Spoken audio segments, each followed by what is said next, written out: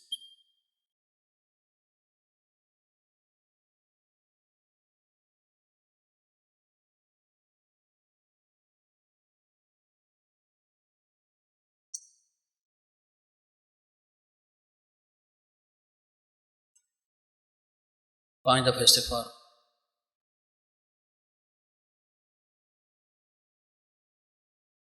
تین دفعہ سورہ اخلاص۔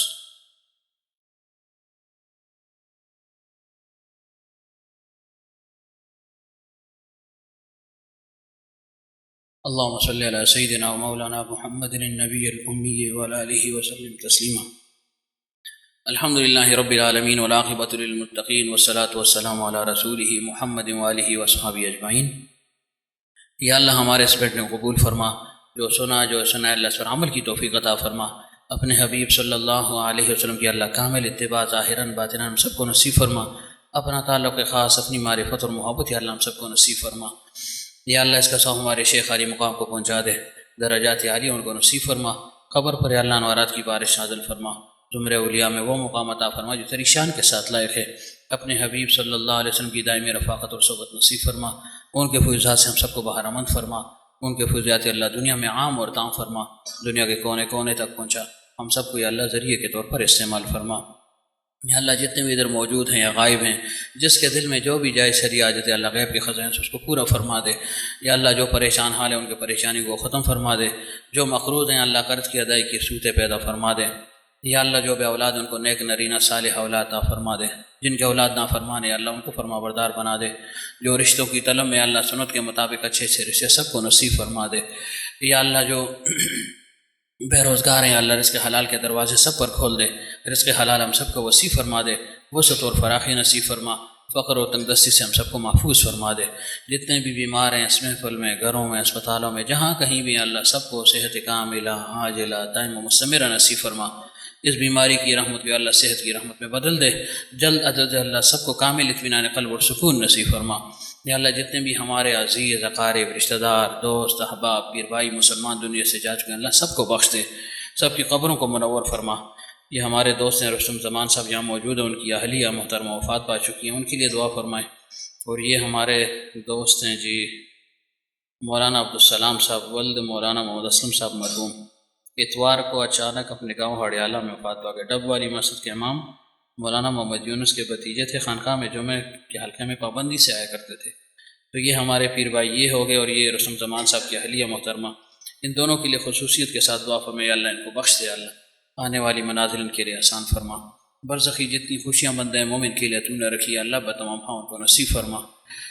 یا اللہ سلسلے کی لاج رکھتے ہوئے یا اللہ ان کے ساتھ عفو و درگزر کا معاملہ فرما دے، حاجی صاحب رحمۃ اللہ علیہ کی پیشن گوئی یا اللہ ان کے حق میں سچ ثابت فرما دے، اللہ یا اللہ پھر بھی اگر کسی قسم کی کمی کوتاہی ہو اللہ عفو و درگزر کا معاملہ فرما دے، یا اللہ اچانک موت پر بھی یا اللہ تو نے اجر رکھا ہے اللہ، اور رستم صاحب کے گھر والے بیمار تھے اللہ، یہ بیماری ان کے لیے رفع درجات اور تطہیر کا یا اللہ سبب بنا دے اللہ، اور سب کو یا اللہ جتنے بھی یا اللہ پسماندگان ہیں سب کو صبر جمیل اور صبر تام نصیب فرما دے، ہمیں بھی یا اللہ اکثر سفر کی تیاری کی توفیق عطا فرما دے، یا اللہ ان دونوں خانقاہوں کو نفع سور تک سرسبز اور شاداب رکھ، جتنے پودے اس میں لگ چکے ہیں اللہ سب سے بارہ اور درخت بنا دے، حضرت کا کامل پھر سب کو منتقل فرما، کسی کو بھی اللہ محروم نہ فرما، یا اللہ جب تک ہم زندہ ہیں دین متین پر ہم کو قائم اور دائم رکھ، اور جب دنیا سے جانے کا وقت تو لا الہ الا اللہ محمد الرسول اللہ صلی اللہ علیہ وآلہ وسلم یہ پاک کلمہ ہماری زبانوں پر جاری فرما، سبحان ربک رب العزت عما یصفون وسلام علی المرسلین والحمد للہ رب العالمین برحمتک۔